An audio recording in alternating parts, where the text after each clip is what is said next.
We will move our car, whatever car we need, so they can get the space to let us get the park. So now oh no, we can't do that. No, you just gotta find somewhere else to park. Who the fuck is you talking to? You feel me? Like, who the fuck is you talking to for real, even talking like that? Like, that be the shit, and that's what make a motherfucker be wanting to get into it with y'all, because y'all ain't got no respect. What's up, bro? What's up? Hell no.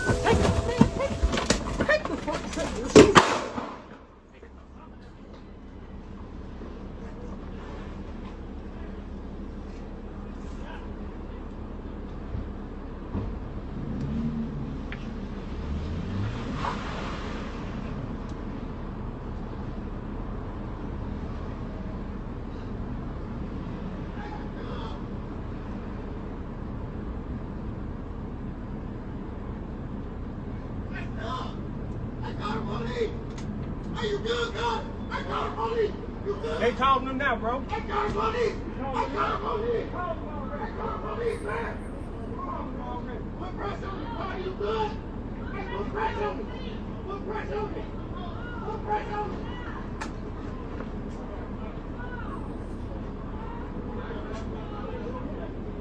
Hold on. A man is sitting alone in his car, going live on Facebook. It's a sunny August evening on Chicago's West Side. He speaks casually into the camera. Nothing seems unusual until a car suddenly pulls up beside him. A man approaches. There's no shouting, no threats, just a quiet struggle and a single gunshot. The live stream doesn't stop. This was the final broadcast of Kevin Tugg Watson, a 42-year-old Chicago resident known for his street credibility, flashy lifestyle, and signature diamond chain. That chain, custom-made with his nickname Tugg, became the centerpiece of a violent and very public murder, one that played out in real time on millions of screens. But was this a simple robbery gone wrong? Or was Tugg Watson's setup? In this video, we're diving deep into the life and death of Kevin Watson. Who was he? Why was he targeted in broad daylight? And why has no one been arrested even weeks after the incident? From Facebook Live footage, witness accounts, gang connections, to inconsistencies in the police response, you're about to uncover what really happened behind the scenes. And as we peel back the layers of this case, ask yourself, why did the suspect seem so confident? Why was Kevin Watson live streaming at that exact moment? Why did the killer seem to know exactly what he was after? Who was Kevin Tugg Watson? Kevin Watson, widely known in his community as Tugg, was a 42-year-old man born and raised on the west side of Chicago. His name didn't make national headlines until his death was broadcast live to millions. But within the city's street circles, Watson was already well known. He grew up in the heart of South Austin, a neighborhood that has long been recognized for its challenges with crime, gang activity, and systemic inequality. From a young age, Watson navigated this environment through what many describe as hustling street-level entrepreneurship, side deals, and affiliations that allowed him to build a certain level of influence and financial comfort in his local area. Watson's public image was heavily tied to street culture. His social media pages, particularly Facebook and Instagram, were active with content ranging from casual conversations to live-streamed interactions with followers. He often went live from his car, chatting with his audience or showing off his latest purchases. Among those items was a diamond-encrusted custom chain bearing the name Tugg, a piece that would later become central to the investigation into his death. He still lived within walking distance from where he was eventually killed just 2 blocks from the parking lot where his final live stream ended. That familiarity with the area may have given him a false sense of security. Locally, there were rumors and speculation about Watson's past associations. Though there's no confirmed police report directly linking him to any gang, neighborhood sources suggest Watson had connections or at least proximity to known street organizations. These associations, whether past or present, may have played a role in how he was perceived and how he was targeted. Despite his street reputation, Watson was a father. He had a young son who, according to reports, lived with him at the time. Those who knew him personally say he was trying to focus more on building a stable life and making money, particularly through online content and side businesses. Whether or not those intentions were ever fully realized is unclear. What is clear, however, is this: Watson lived a visible life. He posted frequently, shared his location publicly, and wore a high-value item that was easy to spot and hard to miss. This raises a critical question for viewers. What do you think made him a target, his lifestyle or something deeper? On August 13th, 2025, the events unfolded within a window of seconds, but the consequences would ripple out for weeks, with no arrests and many unanswered questions. The time was approximately 6:14 p.m., a relatively busy hour in the South Austin area of Chicago. The exact location was the 5,000 block of West Madison Street, a stretch of commercial buildings, alleyways, and side lots known to locals but often overlooked by outsiders. It's important to note that this location is just about a mile away from a police station, raising immediate questions about response time and security. Kevin Watson was sitting alone inside his car. As he had done many times before, he started a Facebook Live session. There was no dramatic message or urgent tone. He spoke calmly and casually. To the outside viewer, it looked like just another stream, but within moments, a vehicle pulled up beside his car. The exact make and model of the car have not been publicly released, but according to police statements, it was a dark-colored sedan. From a passenger side, an unknown male exited the vehicle and walked toward Watson's driver's side window. There was no loud argument, no warning shot, and no drawn-out conversation. In the live stream, Watson can be heard saying a short sentence, filled with urgency and awareness. Take the F***ing chain. This line indicates Watson understood exactly what the attacker wanted and that he may have recognized him. Whether this was a random robbery or a targeted hit becomes unclear, but the attacker did not stop at taking the chain. Within seconds of that phrase, a single gunshot is heard. It struck Watson in the chest, fatally wounding him. The attacker fled the scene immediately. Here's where the case becomes even more disturbing. The live stream continued for nearly 2 full minutes after the shot was fired. During this time, Watson is seen struggling to breathe. He doesn't speak. He clutches his chest, attempts to move, then collapses out of frame. Viewers watching the live stream in real time began commenting rapidly. Some believed it was staged. Others called 911. Many didn't realize it was real until the video ended, and reports started emerging about a real-life shooting at the exact location. The suspect was never caught at the scene. By the time first responders arrived, Watson had already been critically injured. He was rushed to Mount Sinai Hospital, where he was pronounced dead shortly after arrival. According to police reports, the custom Tugg diamond chain was recovered near the scene. That detail is critical. It means the killer didn't escape with the chain or left it behind intentionally. This fact immediately complicates the theory of a simple robbery.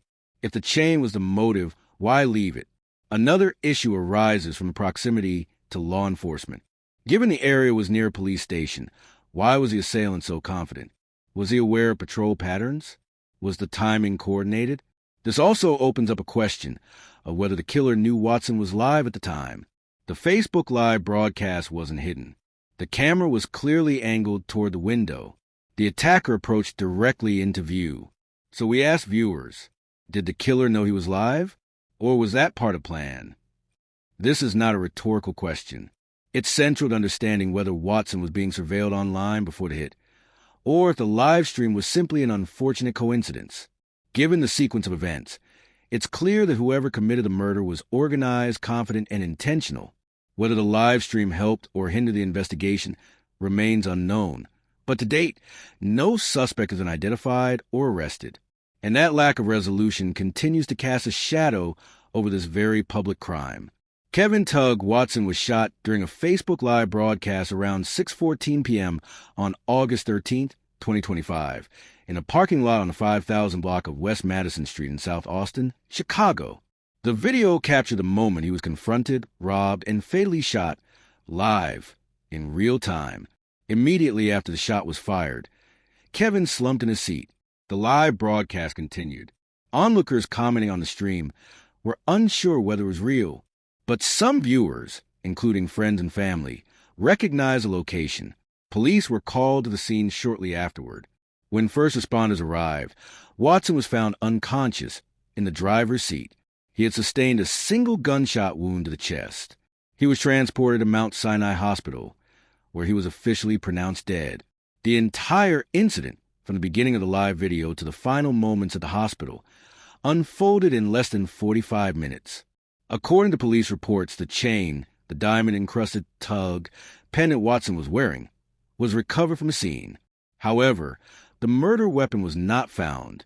The shooter had already fled the area by the time law enforcement arrived. Despite the presence of security cameras in many establishments near the parking lot, police have not publicly released any surveillance footage. No suspect description has been provided. No arrest was made at the time of the initial report, and as of the latest updates, the shooter remains unidentified. Notably, the crime scene was located approximately 1 mile from a major Chicago police station. This detail raises questions about response time and real-time coordination, especially given the broadcast live nature and the highly public nature of the incident. The Facebook Live video, originally watched by hundreds, began to gain attention rapidly. Within hours, clips of the stream were shared on other platforms, and by the next morning, millions had viewed the footage globally. Some viewers recorded and re-uploaded it. It circulated on Twitter, TikTok, Reddit, and even YouTube before being flagged and removed in some regions. Despite the attention, law enforcement offered limited public statements. Why wasn't help there sooner in such a public place, especially when the crime was broadcast live? The live stream began casually. Kevin Watson was seated in his vehicle, phone positioned on the dashboard. He was talking to viewers. Nothing out of the ordinary. About 5 minutes in, a vehicle pulled up to his left. A man approached his window, not immediately visible in the frame. The audio captured the following exchange. Watson, agitated tone, bro, for real? Don't do this here. Unidentified male. Inaudible low voice. Watson, man, take the F*** ing chain. Gunshot, one loud pop. Watson, groans. The camera tilted slightly. Watson's body moved erratically. His breathing became heavy. Then silence. For more than 3 minutes, the live stream continued. Watson could be seen slumped, struggling to breathe. Viewers in the comments began reacting in real time. This real. Call 911. Is that Tugg? OMG, I know that block. Public reaction was swift. The clip trended in Chicago and then nationwide. News outlets picked up the story by the next day. The headlines emphasized the fact that the murder occurred live. From a forensic standpoint, the live stream offers several details. Audio clarity. Voice identification may be possible with enhanced audio analysis. Camera angle. The front-facing camera only shows part of the suspect. However, the suspect's voice, body shadow, and brief glimpse of his left arm could assist with matching. Timing. The exact timestamp allows cross-referencing with surveillance footage in the area. Physical evidence. The bullet and the recovered chain may contain fingerprints, DNA, or trace materials. Despite these forensic leads, authorities have not confirmed whether facial recognition, geolocation triangulation, or social media tracing was initiated. Do you think the live stream provided enough evidence to solve the case? 2 names have emerged in media reports as sources close to Kevin Watson: Alvin Jackson, a longtime friend, and Jacquez Smith, his cousin. Alvin Jackson told reporters that Watson knew the shooter personally. According to him, the suspect was not a stranger, but someone with whom Watson had a prior connection. Jackson claimed Watson had been dealing with local conflicts, but didn't go into detail. He stated Tugg knew him. That's why he didn't run. This detail adds a new dimension. If the shooter was familiar, this wasn't just a random robbery. It may have been targeted. Jacquez Smith, Watson's cousin, was one of the people who watched the live stream as it happened. He described seeing Watson struggle for breath on camera. According to Smith, he wasn't moving much, just gasping, and then nothing. Smith also confirmed that the family received calls from others watching the stream before police had officially contacted them. The family has publicly expressed shock and confusion over the incident. There were no public threats made toward Watson. He had not expressed fear or paranoia in recent live streams. However, older footage shows him discussing confrontations and vaguely referencing jealous people watching. There are no confirmed police reports of threats or intimidation made against him the months leading up to his death. When reviewing Watson's social media, it becomes clear he often showcases jewelry, vehicles, and cash. But there are no videos where he discusses specific enemies or concerns for his safety. If he knew the shooter, why wasn't he more defensive or alert, especially while live? Summary so far. Kevin Tugg, Watson was killed live on Facebook. The chain was recovered, but no weapon or suspect was located. The police response was delayed despite the video being public. The live stream contains audio and visual evidence. Friends claim he knew the attacker. The family was alerted by social media before authorities. No official leads or arrests have been made. Before Kevin Tugg Watson's murder, his social media activity was consistent and revealing. A quick scan through his Facebook, Instagram, and live content in the weeks leading up to the shooting shows a clear pattern. Public displays of wealth, frequent check-ins of familiar locations, and repeated appearances of his custom diamond chain labeled Tugg. That chain became a centerpiece in his content. Nearly every selfie or live session featured him wearing it, flashing it close to the camera, or adjusting it while talking. Some clips included comments like, "Ain't nobody touching this," or, "If you see me, you see this chain." That kind of messaging may have done more than just attract attention. It may have drawn a target on his back. Looking at the comments under these posts, a number of them appear harmless. Flame emojis, compliments, and casual support. But in certain videos, you can also find cryptic warnings, strange laughing reactions, and vague threats. One commenter wrote, "You shining a little too bright for the block," while another said, "Let's see how long you keep that." Another key issue, Watson consistently tagged locations in his posts. Restaurants, parking lots, even neighborhood corners. He was leaving a digital trail in plain sight. This kind of pattern allowed anyone following him to learn his daily routines, where he liked to hang out, and what time he usually went live. On the day he was killed, Watson went live without any warning. But he was still sitting in a spot he'd been seen in before, a parking lot not far from his home, a place he had tagged previously. This raises a possibility that someone uses online activity to track him in real time. The Tugg chain was a well-known accessory within Kevin Watson's social circle and beyond. It wasn't just jewelry. It was a personal brand, a symbol of success, and a public message. "I made it." Reports suggest it was worth several $1,000s, made with real diamonds and customized with a pendant bearing his nickname in bold letters. But was a chain valuable enough to kill for? Let's look at the facts. During the live video, Watson could be heard saying, "Take the F*****ing chain." That statement confirms the chain was the primary demand of the assailant. But the chain was found at the scene, recovered by police. This suggests one of two things. The attacker dropped it while fleeing or never planned to keep it in the first place. This opens up another possibility. The motive wasn't just robbery. Could this have been a personal conflict disguised as a theft? Watson had ties to people from multiple neighborhoods in Chicago. Some of them had criminal records. Some were believed to be affiliated with local gangs. While he wasn't known as a high-level criminal himself, he was respected in the streets. This status can often come with rivalry, jealousy, or unresolved beef. In the weeks before his murder, there were no public warnings or reports of threats. But that doesn't mean everything was peaceful. Private conflicts don't always show up online. And in street culture, disrespect, even something as simple as flaunting a chain, can trigger deadly consequences. It's also worth considering whether the attack was a setup. Did someone lure him to that location, knowing he'd go live? Was the robbery a cover-up for a more personal agenda? Was someone trying to send a message to others? The chain's recovery leaves a critical clue. If the attacker truly wanted it, why leave it behind? Was the intent to rob or to execute? Would someone kill just for a chain or to silence him? According to official reports, officers from the Chicago Police Department arrived at the scene within minutes of the shooting. However, by the time they got there, the shooter was already gone. Watson was still alive, but critically wounded. He was rushed to Mount Sinai Hospital, where he was pronounced dead. What stands out is this.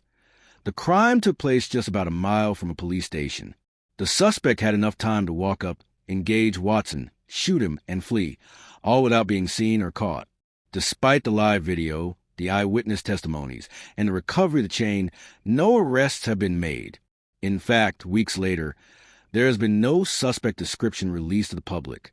That raises serious questions. First, why hasn't the footage helped lead to an arrest? Second, if the suspect was on foot, why was a search of nearby businesses or traffic cameras successful? The parking lot where the murder occurred is a public space with multiple lines of sight. Surveillance footage from gas stations, shops, or traffic poles should exist. If it doesn't, that's a failure of city infrastructure. If it does, why hasn't it been released? Another unanswered question involves a chain. Since it was found at the scene, it should carry forensic evidence. Fingerprints, DNA, or clothing fiber transfer. Was the chain processed properly? Was any DNA matched? The public has not been informed. There is also speculation among viewers and locals that the case may be receiving less attention due to Watson's background. Some say police are treating it as just another street killing. But regardless of reputation, this was a public murder caught on Livestream. As the investigation drags on, some have started to question whether law enforcement is holding back information. Are they building a larger case, or have they hit a dead end? No motive has been officially confirmed. No suspect has been charged. No footage has been shared. And no updates have been given beyond initial reports. Why do you think this case remains unsolved despite clear video evidence? Public reactions and media coverage, Section 10. Following Kevin Tugg, Watson's murder, the incident gained immediate traction online. The Facebook Live video, which streamed the moment leading up to and following the shooting, was shared widely within minutes. As more users watched the clip, the algorithm pushed it further, eventually becoming viral on both Facebook and Instagram Reels. Within the first 24 hours, the video had accumulated over 2 million views. Several social media platforms scrambled to contain the spread of the footage. Clips of the live stream were reposted across Twitter, TikTok, and YouTube, sometimes with graphic content unblurred. Viewer warnings and content moderation policies were applied inconsistently, but the video still spread uncontrollably. News outlets picked up the story by the next morning. Chicago local stations confirmed the identity of the victim as 42-year-old Kevin Watson. National headlines framed it as another senseless act of gun violence in the city. International news platforms like BBC, Al Jazeera, and Sky News also ran the story with headlines referencing the Facebook Live element. The digital nature of the killing elevated its reach beyond local crime coverage. Online conversations centered on crime in Chicago, with hashtags like Justice for Tugg and Stop Chicago Violence trending for over a day. The murder reignited debates about the effectiveness of policing in high-crime areas. Some citizens demanded increased surveillance in public spaces. Others questioned the effectiveness of current gun laws. Amidst valid discussions, a wave of misinformation also emerged. Some claimed Watson had been involved in prior crimes. Others alleged the video was staged or part of a gang ritual. No official source confirmed any of these claims. Chicago PD issued a single statement clarifying the victim's identity and asking the public to refrain from spreading false narratives. Despite the media coverage, no suspect details were released. No arrest was made, and no official timeline was given for investigation updates. Do you believe the media covered the full story, or just the part that went viral? While the murder was broadcast live, the full circumstances surrounding it remain unclear. Was this a targeted setup? The suspect did not demand money. The moment captured in the live stream shows a direct approach to Watson's vehicle. There was no hesitation. The man went straight for the chain. Watson's words suggest he either recognized the threat or knew what the shooter was there for. Was this a random robbery, or did the killer know exactly who Kevin was and what he had on him? Who tipped off the shooter? The live stream location wasn't hidden. Watson was in a parking lot. Car doors unlocked, visibly wearing his signature Tugg diamond chain. Was his location shared on social media beforehand? Was someone watching the stream and relaying real-time information to the killer? Or was the shooter already nearby and tipped off by someone else? No data has been released on whether Kevin had made any threats recently, or if there were digital breadcrumbs leading to the suspect. Could the live stream have been bait? Another theory suggests the live stream may have been bait. Was Kevin attempting to send a message or provoke someone? Could he have been expecting a confrontation and decided to go live as insurance? Or was it purely coincidental? This possibility raises more questions than answers. If Kevin was expecting danger, why wasn't he armed? Why was he alone? And why was the camera angle set up so visibly? Why so few official updates? Despite the high-profile nature of the crime, law enforcement has issued minimal public updates. Weeks after the shooting, no arrests have been announced. No suspect sketch has been released. No updates on potential leads or surveillance footage have been made available. This silence has led many to speculate that police may have internal information they're withholding, or that the case has hit a dead end due to lack of cooperation from witnesses or digital data. Is the killer still roaming free? As of the latest public update, the killer has not been identified. This raises public safety concerns. Was this person a repeat offender? Is he affiliated with a local gang? Is there any footage of him escaping the scene? If the killer is still active in the area, what steps are being taken to prevent further violence? Was this part of a larger gang operation? Chicago has a well-documented history of gang activity, especially in the South and West Side communities. While there is no confirmed link between Watson and any gang, his flashy lifestyle, chain, and public persona may have made him a target. Was this a lone attacker? Or was the act part of a coordinated message sent to others in a similar lifestyle? Was this a warning to others, or something more personal? The investigation into Kevin Watson's murder remains officially open. Chicago Police Department has made repeated public appeals, asking anyone with information to step forward. However, community cooperation has been limited, possibly due to fear of retaliation or distrust in law enforcement. No arrests have been made to date. Watson's family continues to push for answers. His cousin, Jacquez Smith, has posted consistently on social media asking for tips. His close friend Alvin Jackson insists Kevin knew the shooter and that the truth will eventually come out. A memorial was held near the scene of the crime.